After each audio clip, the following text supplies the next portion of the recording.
ધોરાજીમાં દંત રોગ તપાસ અને મફત 32 કેમ્પ યોજાયો હતો. ધોરાજીમાં ગાંધીવાડી ખાતે શ્રી વર્તમાન ચેરિટેબલ ટ્રસ્ટ રાજકોટ દ્વારા ધીર ગુરુદેવની પ્રેરણાથી દંત રોગ તપાસ અને મફત 32 કેમ્પ યોજાયો હતો.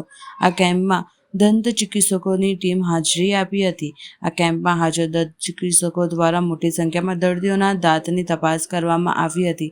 તપાસ બાદ જે દર્દીઓના દંત રોગ હોવાની નિદાન થયું તેવા દર્દીઓને તાત્કાલિક સારવાર પણ આપવામાં આવી હતી. આ કેમ્પમાં મોટી સંખ્યામાં લોકોએ દંત રોગ અંગે નિદાન અને સલાહ મેળવવાનો લાભ લીધો હતો.